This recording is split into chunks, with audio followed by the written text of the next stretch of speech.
As I mentioned, my name is Stephen Tschudi. I work at the Center for Language and Technology at the University of Hawaii at Manoa, and I'm happy to present to you today on working in a professional environment, developing interculturality through project-based language learning. So my topic today is connected to the world of work in a way that is typified by this quote. To improve competencies in a global market, American students must learn to effectively and appropriately engage cultural differences. The failure of international negotiations is not due to a lack of knowledge of the target culture's popular movies and music, but rather a lack of understanding regarding subtle social customs that are deeply rooted in practices and perspectives. This is from an article by King de Ramirez in The Language Educator, which is a publication that comes out from the American Council on the Teaching of Foreign Languages to its members and is in a sort of less academic style format. It's a very practical magazine. So interculturality is an important skill for the workplace, and that's the connection with our focus this year on career clusters and career pathways. So first, let's talk about what is interculturality. In ACTFL's World Readiness Standards, 1 out of the 5 C's is cultures, and specifies that students are to interact with cultural competence and understanding. There are 3 components that ACTFL mentions as constituting cultures. That is, products, practices, and perspectives. Products and practices are the parts of culture that are observable.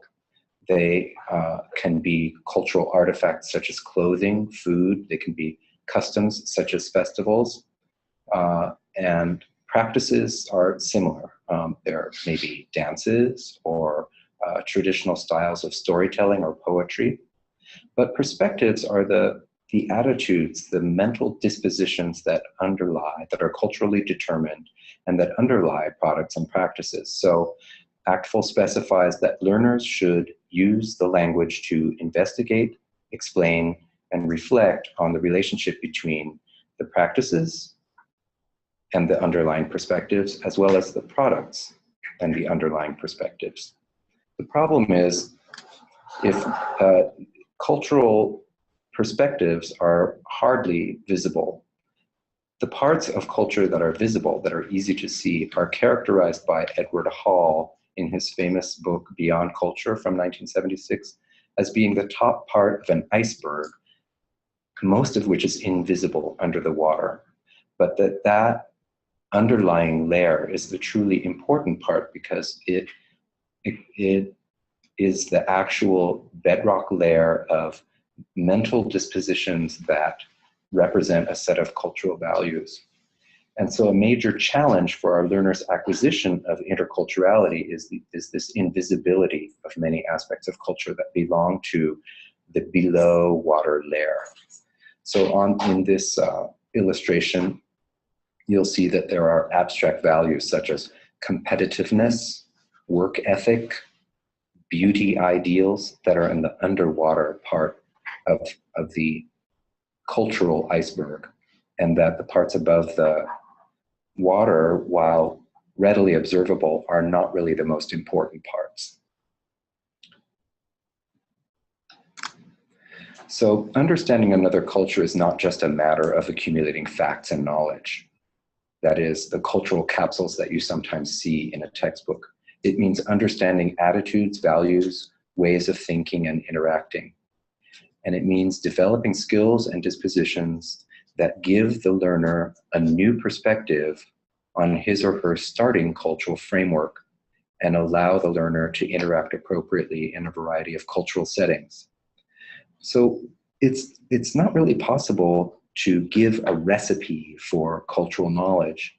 It's a process of discovery, not only of the other, but also of oneself, because since one's own culture or one's own cultural stance is just one among many possible, there's no way to discover one's own cultural stance except by moving outside of it and looking back upon it. And that is only made possible when you take a stance which is outside your own culture, that is from another culture.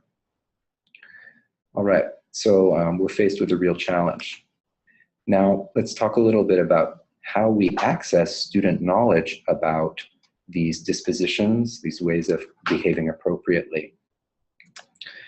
The American Association of Colleges and Universities agrees with us language educators that cultural knowledge is very important. And so they have made intercultural knowledge and competence one out of 16 key areas of knowledge that undergraduates need to have.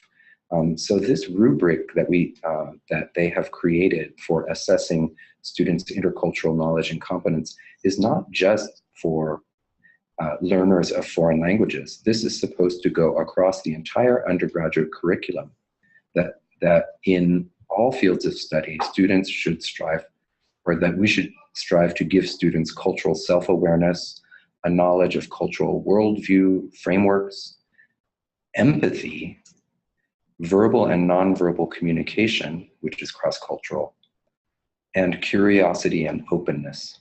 You'll notice that these bullets are grouped in 3 sets. The first set they describe as being knowledge, cultural knowledge. The second set are described as being skills, and it's interesting to think that empathy is regarded as a skill. The third set they call attitudes, although often they are called dispositions when we define student learning outcomes. So knowledge, skills, and dispositions that are involved with intercultural knowledge are very, very difficult to assess because we're talking about interior mental states. So when we take these 6 dimensions along which intercultural knowledge can be assessed using the American Association of Colleges and Universities value rubric, we soon discover that we're in trouble if we are teaching learners that do not yet have sophisticated interpretive and expressive skills in the target language.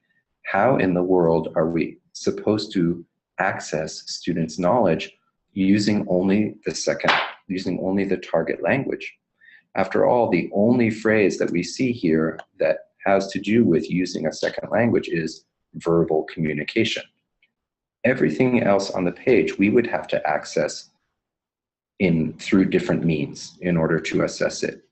We would have to assess students' cultural self-awareness, knowledge of cultural worldview frameworks, empathy, curiosity, openness, and their use of nonverbal communication through means other than the direct use of the second language communicatively, unless the students are highly developed. But we can use scaffolded language, and we can use indirect means of assessment to access these other aspects, and that is what I'm going to be getting into. Before I move on to how we can attack interculturality in project-based language learning, I'd like to offer a tool from Michael Byram. Byram is a very important figure in intercultural studies, and he proposes the use of a student portfolio, which he calls a record of my intercultural experience, as a means to access learners' growth in intercultural awareness. Students' reflection and their responses to these self-assessment prompts are typical non-direct points of access for assessing interculturality. So you'll see that he divides his structure for this self-reflective self-assessment into 3 parts. One is feelings, knowledge, and actions. Up above, we were talking about knowledge, skills, and dispositions. So knowledge we see in the middle there. Skills is more in the area of actions, things that you can do, things that you do. And finally, dispositions is more corresponding to feelings. So this rubric is not actually that far apart from what AACU has developed. You can access Byram's article directly using a link that I have given you here when you access these slides later. All right, so let's talk about how we can use a PBLL framework to strategically develop students' intercultural competence. If we go back to the ACTFL 5 C's, cultures standard, they say students are going to use the language to investigate, explain, and reflect on the relationship between cultural products, practices, and the perspectives of the cultures studied. And if you take that at face value, then you're confronted with that problem again. If my students are novices, they're not going to be using the language to explain the relationship between a cultural product and the underlying perspective.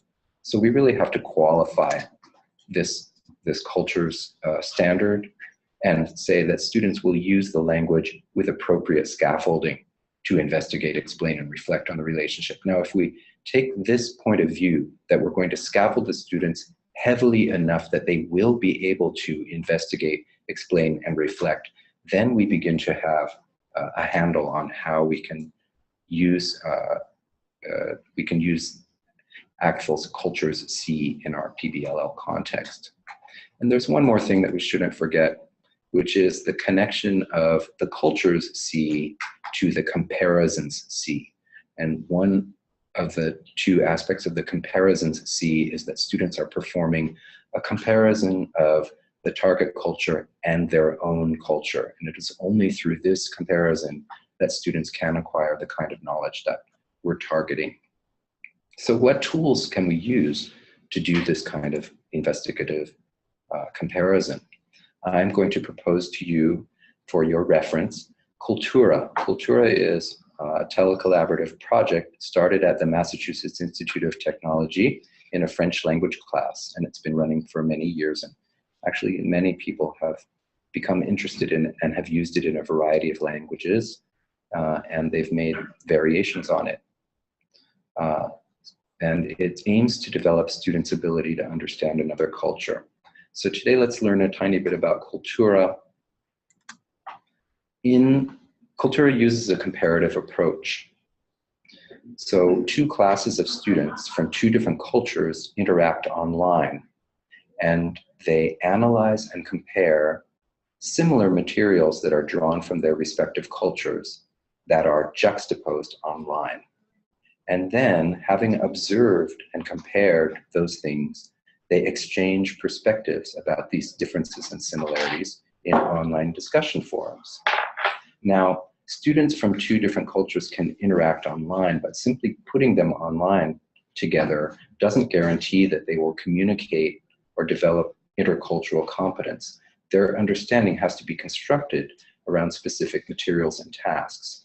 These are the steps and stages of Cultura, which constitutes a useful box of tools for the development of intercultural competence. So in Cultura, students compare these cultural artifacts, which can include answers to intercultural questionnaires, images, statistics, films that are remakes of one another. For example, we have Three Men and a Baby, which is an American remake of an original French film. And commercials, newspaper articles, websites, all these things can be juxtaposed and compared if they're similar between the two cultures. So step one is this intercultural questionnaire, the results of which will be set side by side.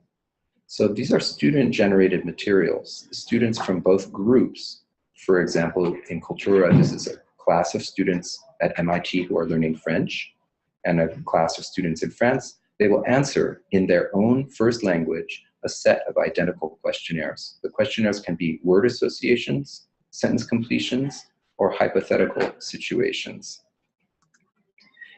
Why do students use their first language to answer the questionnaires? Number one reason is that language is culture. So when we ask students to use their own language, they are acting as cultural exemplars. They are outputting culture for the other side to take up as input. The second reason is that students are accessing authentic content generated by their counterparts. right? So we want our students to have authentic cultural output that they can, from the others, that they can access. And the first language is used only online in the Cultura model. In class, when students return to the classroom from the online interaction and talk in the classroom about what's happening, the target language is used to the greatest extent possible. All right. So then answers to the questionnaires are published online side by side, and I'll show you an example in a second. They provide an entry point into both cultures, and they are analyzed by students online and in class. It's this juxtaposition that allows differences to emerge. So here's an example of a typical response to a word association questionnaire. American students are given the word suburbs and asked to give 3 words in response that they associate with the word suburbs. French students are given the word banlieue, which is a dictionary translation of the word suburbs, and asked what they associate with the word banlieue. And it's quite apparent, if you know any French at all, that these responses reflect a considerable difference between American associations of suburbs and French associations of banlieue, suburbs, that they represent very different social spaces and cultural, they have different cultural values or valences. All right, so students use these questionnaire results. They see the differences and they first observe what the differences are. Next, they hypothesize about possible reasons for the differences, and then they prepare to ask questions. So they may do some work on their own of observing the differences and preparing questions. Then in class, they may pool their questions together, and then they will go online outside of class time to actually pose those questions to their partners. So in the online forum, they are posting in their own language, English, to ask questions of the French counterparts. The French counterparts are responding in their first language, which is French, which provides second language output for the American students to take up. Then, after they interact online, they go to class where they use the target language, which may be scaffolded. And this is how their language study and culture study unfolds.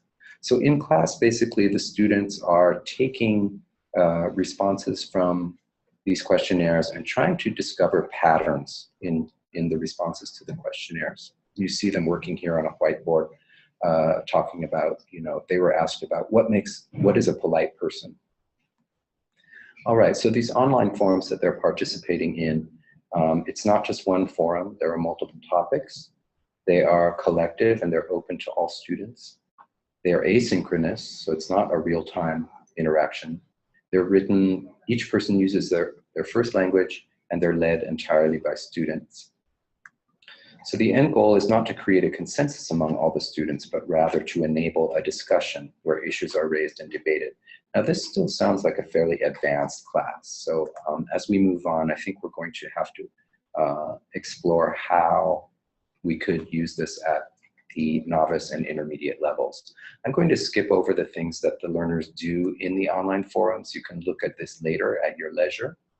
One other thing that students compare is pictures. They bring pictures from their own experience and share them with people from the other culture. And they discovered many culturally things that are woven into the images without maybe their being aware of it. And since they're not from one another's culture, they help one another discover these cultural aspects. For example, excuse me, American students are quite willing to show a picture of their dorm room, even if it's messy, but French students never allow that line between the public and private space to be breached in that kind of way. They would show the exterior of their dorm. So this becomes a fodder for them to discuss on. So when they, through this process, discovering the other also means discovering oneself, one's differences with the other, and working with a partner across cultures is in itself an exercise in intercultural collaboration and understanding. So one of these exchanges might be fit into the PBLL framework as follows. You would launch your project and you would shape the inquiry. The students are figuring out what they need to know. Then you would conduct an exchange, as described, a cultural type exchange, and use the results from that exchange to reflect and revise on the planned product. Then you would develop the product based on what came out of the exchange. And then according to the principle of critique and revision, you'd revise the product again and finally publish it. So the exchange becomes a core source of information in the process of moving towards that public product.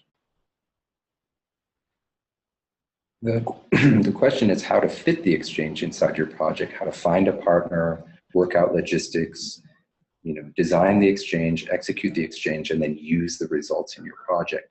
And there are many other details that need to be worked out. How will the exchange shed light on the challenging problem or question? What stages of the project must take place before or after the exchange? How will learners incorporate their gains from the exchange into the public product? And what outcomes are specific to the exchange as distinct from the project overall? In addition, there is finding a partner, agreeing on the status of the exchange in your curriculum, sharing targeted learning outcomes, getting your calendars aligned, et cetera, et cetera, et cetera. Those are all things that have to be taken care of that I'm not going into detail about today, but that we would need to discuss as you develop your plan. All right, so I'm going to close out today with an example of a way that interculturality can be strengthened in project design. I'm going to show you a project variation, one version of a project that has relatively low degree of interculturality. The level of the lesson is novice low, and the driving question is, how can we create an electronic greeting card to welcome Chinese students to our school campus? So in this project process, target language informants were used as a language resource. The students were accessing target language speakers to ask them in Chinese, how do you say such and so in Chinese? And then the final product was a greeting card where learners expressed their own ideas about good places to do certain activities on campus. This is what their final product looked like. So we see pictures of places on campus that have been labeled by these beginning learners as a good place to meditate, a good place to live, a good place to read the newspaper. So in this, the final product, it's simply an expression of students' own preferences. If we want to strengthen the interculturality of this project, then we need to add some kind of cultural inquiry. So we can take this same project, but we can change the driving question to, how do people from different cultures think about public spaces differently? And we will make the second language informants not only language informants, but cultural resources. So we won't be just asking, how do you say such and so? But we will be asking native speakers, do you agree that this is a good place to do such and so? So an example page from the final product of this project, which is answering the question, what are some differences in the ways that different cultures view public spaces? We see that these beginning learners have said, is this a good place to fish? And then reported on the results of a survey that asked Chinese people and American people whether they agree that this is a good place to fish. So in the first variation, we did use a survey or interview with a target language informant, but we didn't even get data from them. All that we got from them was we sort of used them as a living dictionary. In the second variation, we used those second language speakers to get data. In other words, to get judgments from them about their agreement on whether those are good places to do things. And we also had the learners juxtapose Culture 1 and Culture 2 results. So we've advanced along these, this sort of progression towards interculturality a little bit further. Now, how can we make a progression that will take us even farther along the line so that students are generating observations, clarifying facts and reasons why, hypothesizing on the underlying perspectives, and maybe generating hypotheses about reasons why these things are, and testing those hypotheses. So in variation 3, if we wanted to add additional intercultural learning to the design of this project, we would want to collect additional data, or I should say have the learners collect additional data to find high contrast examples, because we want to find places that Chinese and American informants don't agree on very much as being a good place to do a certain activity. And then we want to solicit reactions to the data from informants from both cultures. And we want to hypothesize and test about perspectives, the reasons why these might be regarded as good places or not good places. Finally, we might want to push the public product a little bit further using social media. So that is how I would plan to try to heighten the degree of intercultural learning that could take place in the framework of that project. All right, I'll close with a quote from Edward Sapir, the famous linguist who in 1929 wrote, "The worlds in which different societies live are distinct worlds, not merely the same world with different labels attached."